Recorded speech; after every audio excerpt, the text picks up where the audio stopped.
protected through the anti-strike legislation, and that is ensuring that people who use the NHS and other essential services are protected from these types of strike action. Barbara Ferrier. Aye. Mr. Speaker, the government's energy price guarantee continues to support households across Great Britain, including in Scotland. The autumn statement by the Chancellor set out how the scheme will be adjusted by reducing typical household energy bills to an annual equivalent of around £3,000 from April 2023 until April 2024, saving an average of £500 per household. Barbara Ferrier. Mr. Speaker, a constituent contacted me before Christmas as she was struggling to keep up with her home energy costs. When my office contacted her provider, we found that there was little support for her as a victim of Helms, the huge cost related mostly to the Green Deal. What discussions has the Secretary of State had with his Cabinet colleagues about tailored energy support for Scottish victims of the Green Deal scam? Minister. Thank you, Mr. Speaker. Now, the Green Deal, as the honourable member will know, was designed to make sure that people were able to make their households more energy efficient. But we've always been clear that the repayment should not have been greater than the savings being delivered. If anybody has been if the honourable lady's constituent has been missold, it's important that a complaint is made to the loan provider and ultimately to the Financial Ombudsman Services. If that route has been pursued and the honourable lady still needs some assistance, please do contact me. I'm happy to meet her to discuss it further. Minister Liz Truss. Speaker, one of the reasons families in Scotland are paying some of the highest electricity bills in Europe is because of 13 years of failed Tory and SNP energy policies.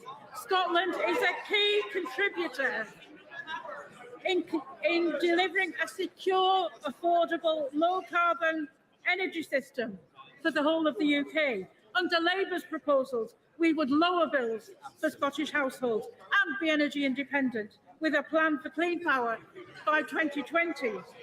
Now, the former Conservative Energy Minister, Claire Perry, says Labour are serious about Britain's energy crisis, unlike my former party. Does the Minister agree with his former colleague?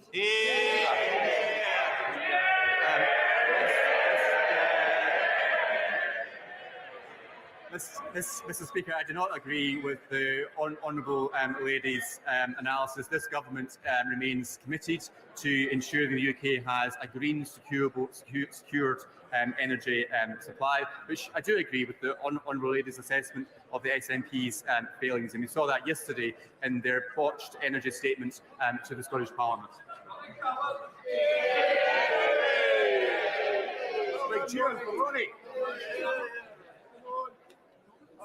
Mr. Speaker, I trust the honourable gentleman recalls that this House overwhelmingly rejected the motion to which he refers to, because this government is focused on delivering for the people of Scotland. That means helping tackle on the cost of living, protecting our long-term energy security and growing our economy. In this place, the Secretary of State for Scotland, while explaining the UK government's lack of appetite for a referendum on Scotland's place in the United Kingdom, repeated many in 2014 involved consensus between the governments. Given that democracy is fuelled by consensus, is the Secretary of State for Scotland working towards establishing that consensus, or is he content to deny the people of Scotland their democratic voice? Mr. Speaker, the Secretary of State for Scotland and this government will continue to work with the Scottish Government to deliver on the priorities of the people of Scotland. That is dealing with the cost of living, that is dealing with the NHS, that is dealing with our education system, and a long list of other issues which the Scottish Government are completely failing to deliver on. It is certainly not another independent referendum. Before we come to Prime Minister's questions, I would like to point out that the British Sign Language interpretation proceedings is available to watch on Parliament Live TV. We start with questions to Prime Minister. Count Smith. Question number 1, Mr. Speaker. Prime Minister. Mr. Speaker, this morning I had meetings with ministerial colleagues and others in addition to my duties in this House. I shall have further such meetings later today. There are no NHS dentists taking on patients in Lancaster and Fleetwood, and for those constituents of mine lucky enough to have one, they're waiting months for an appointment. So can I ask the Prime Minister how long he had to wait for his last NHS dentist appointment? Prime Minister. Well, Mr. Speaker, as a result of the new reformed NHS dentistry contract, there are now more NHS dentists across the UK with more funding, making sure people can get the treatment they need. But, Mr. Speaker, let me answer the lady directly. I am registered with an NHS GP. I have used independent healthcare in the past. I'll answer her question. I am registered with NHS GP. I have used independent healthcare in the past, and I'm also grateful to the Friarage Hospital for the fantastic care they've given my family over the years. But the truth is, Mr. Speaker, I'm proud to come from an NHS family, and that's why I'm passionately committed to protecting it with more funding, more doctors and nurses, and a clear plan to cut the waiting list. Thank you, Mr. Speaker. You are 24 times more likely to become a doctor if a parent is a doctor, 17 times more likely to become a lawyer if a parent is a lawyer, and there is a lower proportion of disadvantaged young people being admitted to degree-level apprenticeships by employers than to degrees by universities. So I warmly welcome what my right honourable friend set out last week about education and family. But does he agree with me we also need our universities, employers and professions playing their part to improve social mobility in the UK? Well, Mr. Speaker, everyone should have the opportunity to succeed, and my honourable friend is absolutely right that we all have a part to play. That's why I'm pleased the Social Mobility Commission is working to provide new information to young people about the opportunities available to them, but also a toolkit for employers so that they can also play their part in improving social mobility. We now come to the Leader of the Opposition, Keir Starmer. Thank you, Mr. Speaker. In the 13 years of the last Labour government, there were no national NHS strikes. If the Prime Minister had negotiated with the nurses before Christmas, they wouldn't be on strike. If he'd negotiated with the ambulance workers, they wouldn't be on strike either. So why is he choosing to prolong the misery rather than end these strikes? Prime Minister. Mr. Speaker, we've always been clear that we want to have constructive dialogue with the unions. That is also why, when it comes to the issue of pay, we have accepted in full the independent recommendations of the pay review bodies. But now the honourable gentleman simply doesn't have a policy when it comes to this question. If he talks about wanting to end the strikes. The question for him is simple then. Why does he not support our minimum safety legislation? We all know why. We all know why, Mr. Speaker. It's because he's on the side of his union paymasters, not patients. Mr. Speaker, when I clapped nurses, I meant it. His response to the greatest crisis in the history of the NHS is to threaten to sack our nurses. His Transport Secretary says it's not the solution. His Education Secretary hopes it won't apply in schools. His own assessments say it could increase the number of strikes. The simple truth is you can't legislate your way out of 13 years of failure.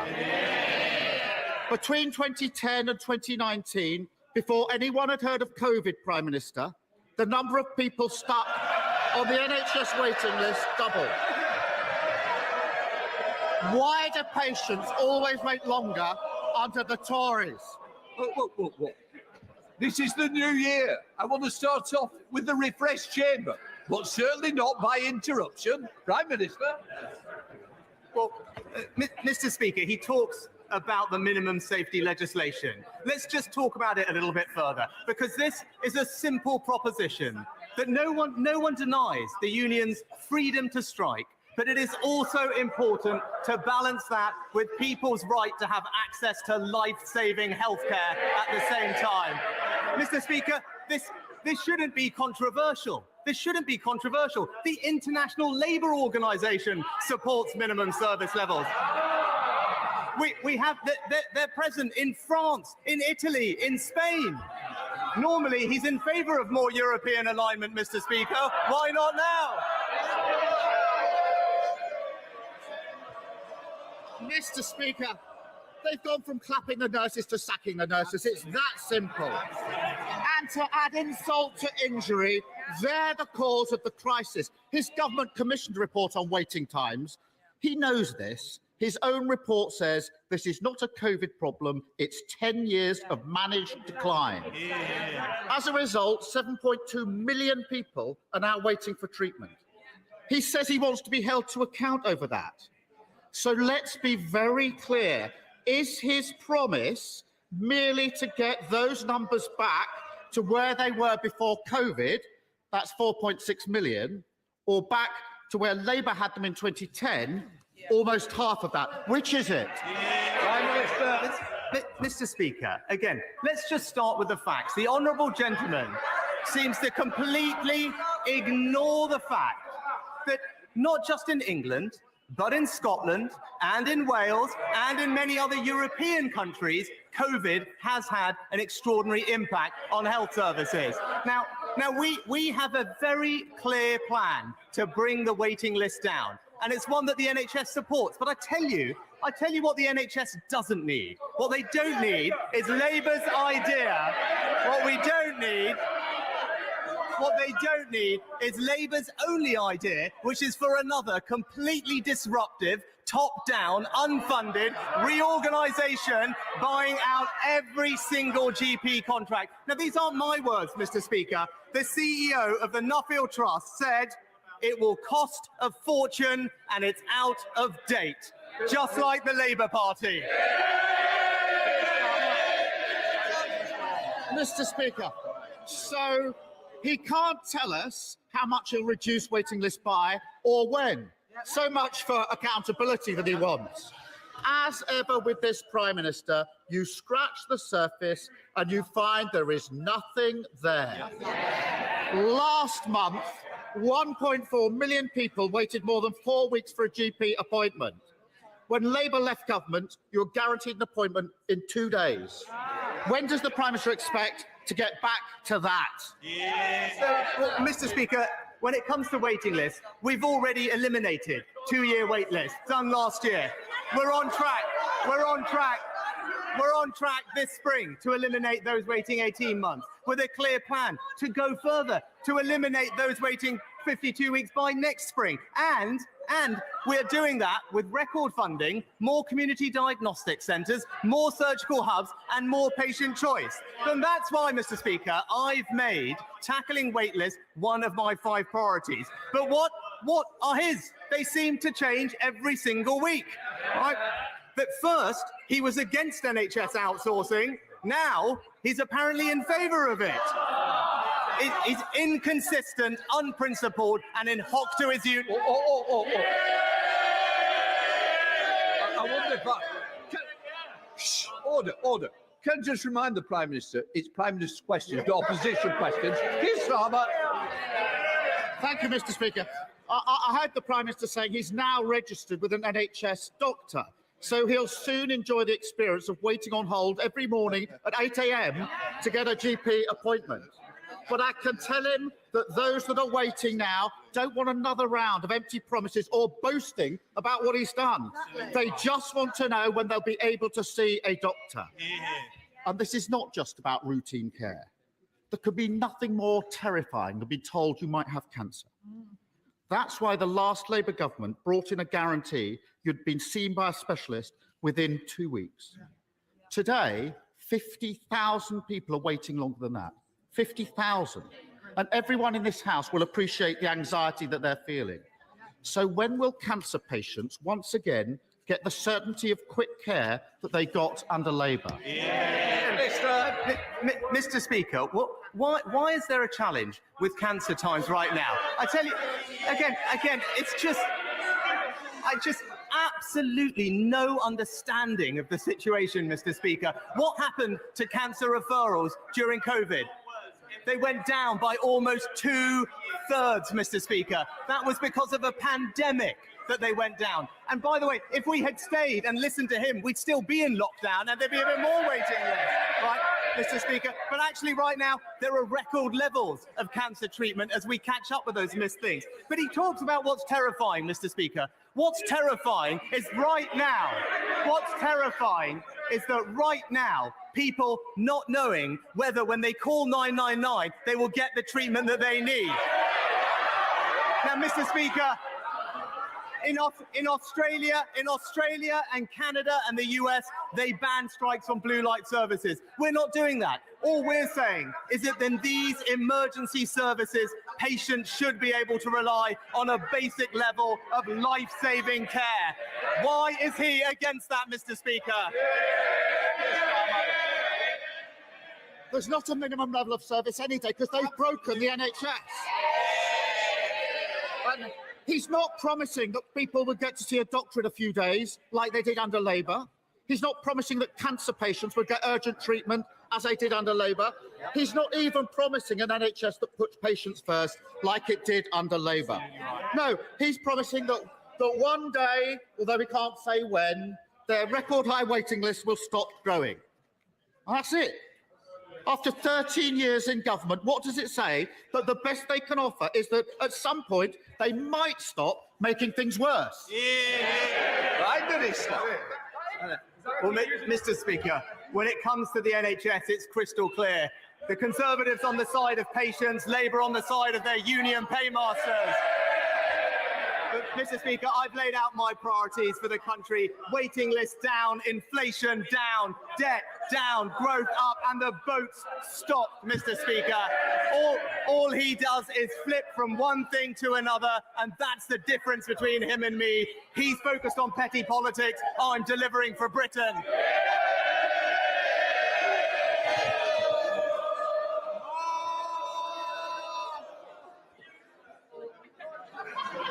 Thank you, Mr. Speaker.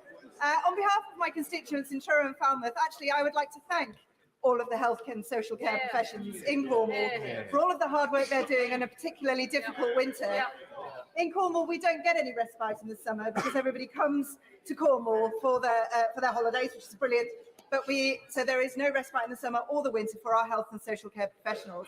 And in addition to that, Mr. Speaker, when we're trying to recruit people into social care, which is a vocation, they are competing with hospitality. And I would like to ask my right honourable friend, the Prime Minister, whether he is aware of these extra challenges that places like Cornwall face in recruitment and retention. Well, my honourable friend is absolutely right to shine a spotlight, and I share with her and be incredibly proud of all our social care workers for the commitment that they have to their profession. And that's why many of them will benefit this spring from an almost 10% increase in the national living wage, putting an extra £1,600 in their pay slips. But also, we want to make sure that they feel valued with correct professional development, training and career progression, and the £500 million investment we're putting into the social care workforce will do exactly that for hers and other workers. We now come to the leader of the SNP, Stephen Flynn. Mr. Speaker, the longest and deepest recession in the entire G7.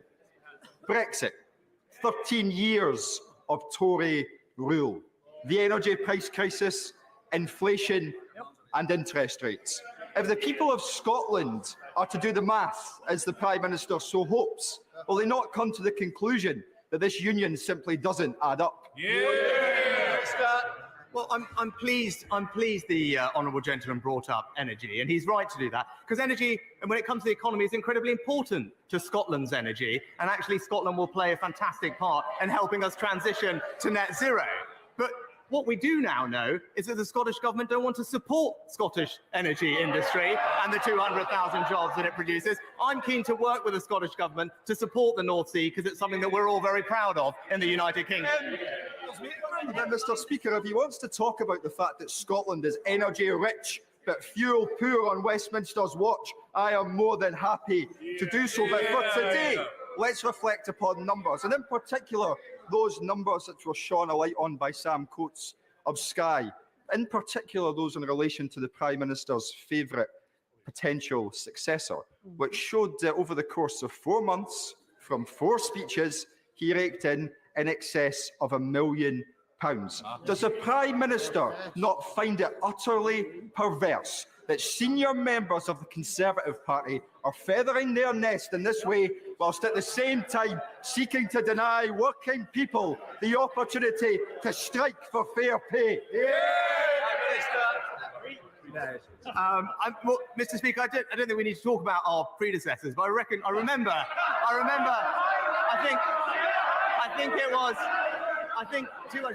I think it was one of his predecessors that did indeed work for Russia Today, if I'm not mistaken.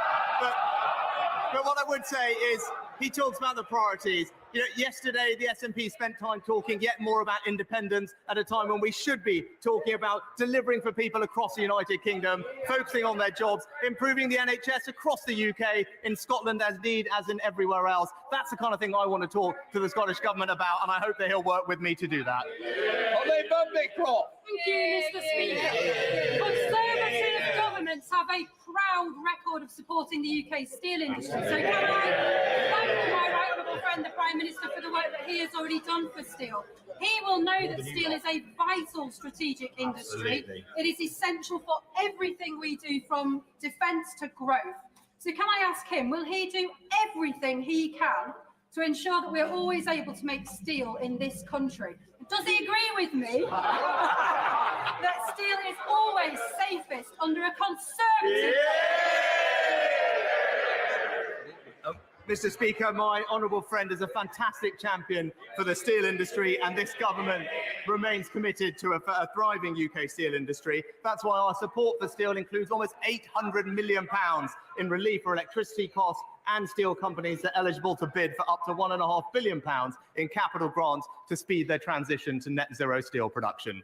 Liz Saville-Roberts. And I'm sure the whole House wish to join me in wishing all the best to Gareth Bale, the former captain of the Wales men's soccer team, who's been a national inspiration and took Wales to the Football World Cup. This Tory government attacked dedicated health and ambulance staff, but disruption from strikes is as nothing compared with the chronic disruption caused every day by their 13 years butchering of health budgets. Meanwhile, Labour's Health Secretary in Wales follows the Tory playbook, blaming patients themselves for the standards of their health. But the reality is this: health services in Wales suffer from a combination of mismanagement by Labour and a Westminster funding system which perpetuates poverty. Yeah, indeed. Levelling. Prime Minister. Far too long. The Prime Minister must have got. Will you therefore commit to funding Wales in public? Prime Minister. You can't walk forever, Liz. Well, Mr. Speaker, first of all, let me join with the honourable lady as a Southampton fan. Gareth Bale, also a hero of mine as well, and I wish him well. But when it comes to funding Wales, it's as a result of the funding from Barnet that the Welsh Government receives around significantly more funding than the NHS in England, but also £1.2 billion of extra funding as a result of the autumn statement. And what I said to the Leader of the Opposition, this isn't about actually political point scoring. The NHS is under pressure in Wales, as it is in Scotland and in England, in large part because of the impact of a global pandemic, and she would do well to recognise that. David, go in. Thank you, Mr. Speaker. Mr. Speaker, unlike parties opposite, including the Scottish National Party and even the member for Aberdeen South, I know my right honourable friend supports or recognises the critical role that oil and gas companies and their employees critically have in not only providing energy security, but also delivery of the energy transition to net zero. Can he therefore confirm that this government's this government's ongoing commitment to expanding on our carbon capture, utilisation and storage capacity, including the Acorn project in St Fergus in my constituency, and can he provide an update on the Track 2 sequencing? Prime Minister. Mr. Speaker, my honourable friend is a fantastic champion and campaigner for this project. We will invest up to £1 billion to establish carbon capture and storage in 4 industrial clusters by 2030. We very much recognise the benefits of the Scottish cluster and the role it could play in decarbonisation, and we're progressing our track 2 and we'll set out further details in due course. Davies-Jones. Mr. Speaker, The Times recently reported that schools across the UK are in crisis as the effects of online influencer Andrew Tate's vile misogyny infiltrates our classrooms and society. Teachers are now having to develop their own resources to re-educate boys who are being brainwashed online by his deeply toxic messaging. The Prime Minister has been too slow to recognise this damage this is causing. What has he done? What is his government doing to tackle this misogyny, this incel culture and the radicalisation of young men in this country? And will he commit to giving teachers the resources that they need to address this problem head on? Mr. Speaker, with regard to funding, we announced in the autumn statement £2 billion of extra funding for our schools. But I'm also proud that this government has introduced the world-leading, world-first online safety bill, which specifically improves protections for children and puts very strict obligations and penalties on tech companies for enforcing them. Thank you, Mr. Speaker. The Building a Brighter Future project at Torbay Hospital will be the biggest single investment in South Devon's healthcare services since the NHS was founded in 1948. Can you assure me the government's commitment to it remains unchanged? My honourable friend is a fantastic champion for his local hospital and his constituents. I'm pleased to say that the new hospital scheme for Torbay is part of our plan to deliver dozens more hospitals by 2030. We remain committed to the delivery of that new hospital, and I'm pleased that his trust are talking to the new hospital programme team about how to progress those plans. Alex Cunningham. Thank you very much, Mr. Speaker. Taxpayers are set to lose tens of millions of pounds after the transfer of valuable public assets to two Teesside businessmen, all without a full and transparent procurement process. And a relative of one of those people is now benefiting from millions of pounds worth of scrap from the same Teesworks site. Will the Prime Minister launch an inquiry into these Tory contracts? And whilst he's at it, tell his Environment Secretary to get serious about the environmental disaster of the Teesside Coast, which is linked to the site. Prime Minister. Well, Mr. Speaker, as the honourable gentleman will already be aware, DEFRA already carried out a comprehensive, evidence-led investigation, considered everything robustly, and concluded that natural causes was most likely responsible for some of the things that we saw. But we recognise people want a thorough investigation of this issue, and DEFRA have confirmed that an independent panel will be set up to report quickly. Philip Davies. Thank you, Mr. Speaker. Labour-controlled Bradford Council continually neglect the needs of Bingley and other parts of my constituency as they pour all of their money into their inner city heartlands. Therefore, my constituents look to the government in order to put right their failings. That's why the Levelling Up Fund is so important. So will the Prime Minister insist that the Levelling Up Fund for Bingley, which has been submitted, which will also unlock many millions of pounds of private sector investment, will he insist that that bid is successful when the announcement's made in the near future? What about mine? Well, Mr. Speaker, unlike the Labour Council, my honourable friend is a fantastic champion for his constituents in Bingley. As I have told him previously, I can't comment on individual bids, but I wish him every success and will be following with close interest how it proceeds.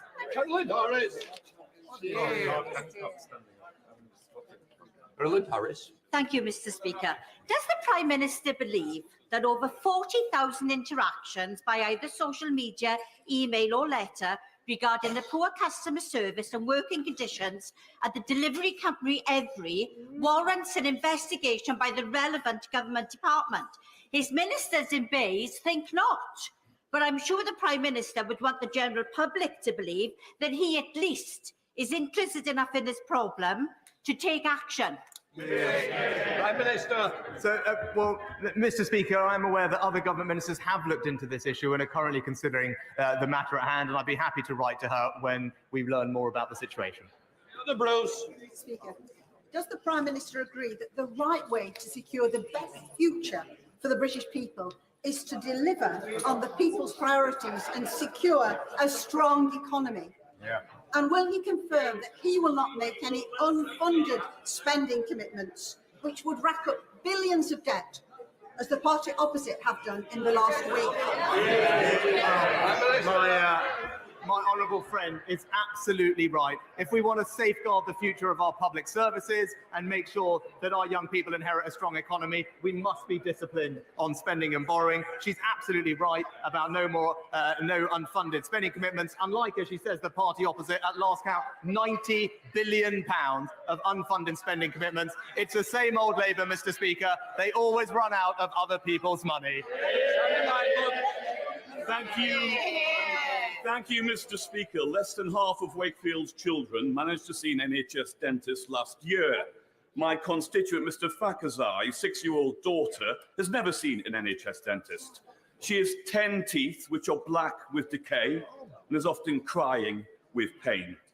Her father feels helpless. He's called every dentist in Wakefield for a place, but hasn't managed to secure one. Over 25% of 5-year-olds in Wakefield already have visible tooth decay. So when will the Prime Minister stop dithering and take action to address our national dental emergency? Prime Minister. Well, Mr. Speaker, I'm very sorry to hear about the case raised by the honourable gentleman. I'm happy to look into that specific one more closely. But as I said in answer to an earlier question, we have recently reformed the NHS dentistry contract, hundreds of millions of pounds of more funding and more dentists, which should make a difference around the country. But I'll write to him on the specific case. Liz Ross. Scotland's oil and gas industry supports 90,000 Scottish jobs, but yesterday Nicola Sturgeon's SNP government published plans calling for as fast as possible shutdown of the industry and an end to new exploration. These plans are naive and reckless and were previously described by the SNP leader in this House as crazy. So will the Prime Minister reaffirm his support for Scotland's oil and gas workers and the future of our industry? Prime Minister. Mr. Speaker, honourable friend is absolutely right. We know that we will have to rely on hydrocarbons for decades to come as we transition to net zero, and consuming oil and gas from the North Sea means less than half the carbon footprint of importing that same oil and gas, which is obviously makes sense to do it here and in the process support tens of thousands of jobs in Scotland. So I can reassure him that the Scottish oil and gas industry has this government's wholehearted support. Thank you, Mr. Speaker. The Tory crisis in the NHS includes ophthalmology, the largest and busiest outpatient service. There are more than 650,000 people waiting to see an eye care specialist.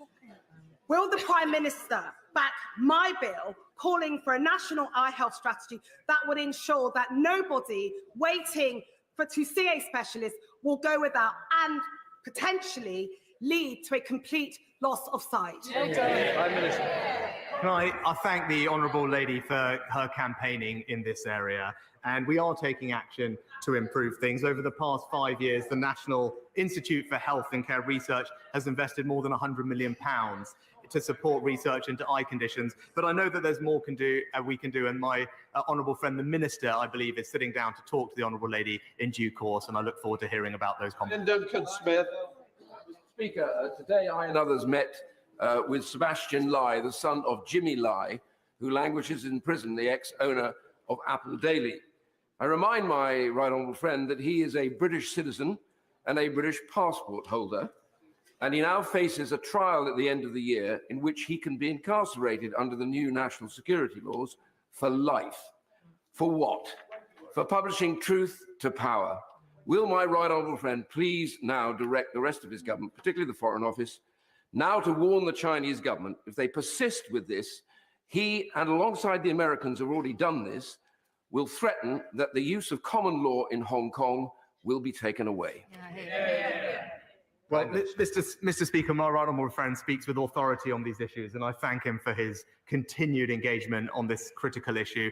He knows the actions we have already taken with regard to Hong Kong, not least providing refuge for hundreds of thousands of people here and being robust in standing up to what we believe to be Chinese aggression and indeed an undermining of the settlement that we fought so hard to achieve.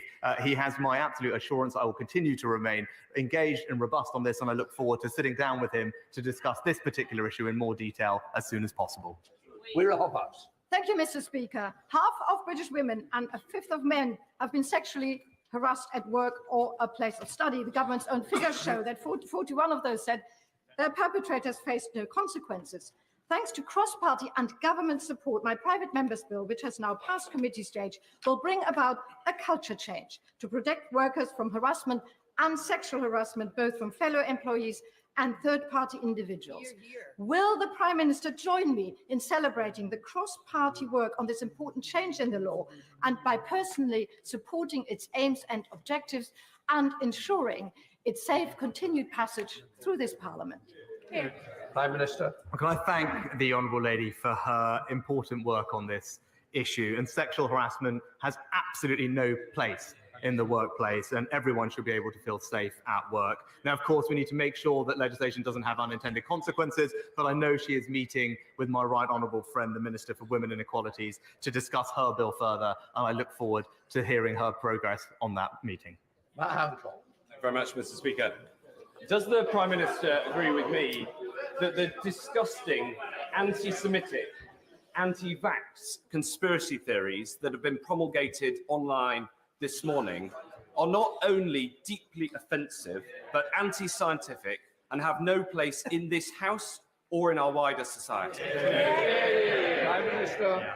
Well, can I join with my right honourable friend in completely condemning those types of comments that we saw this morning in the strongest possible terms? Obviously, it is utterly unacceptable to make linkages and use language like that, and I'm determined that the scourge of anti-Semitism is eradicated. It has absolutely no place in our society, and I know that the previous few years have been challenging for the Jewish community, and I never want them to experience anything like that ever again.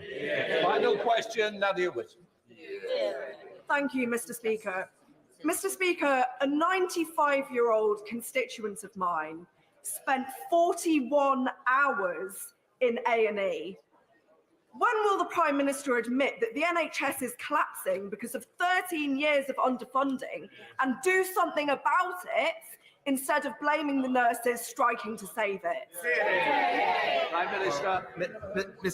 Mr. Speaker, first of all, I'm very sorry to hear about the experience of the elderly constituent that the Honourable Lady raised, and my sympathies go out to her. But this is not about blaming anybody. This is about recognising that the NHS, whether in Scotland, whether in Wales, where it is run by the Labour Party, whether here in England, is facing pressure as we recover from a pandemic. The right thing to do is to have a clear plan in place to work with doctors and nurses to ease that pressure. That's what we're focused on doing, and that's what our plans will deliver.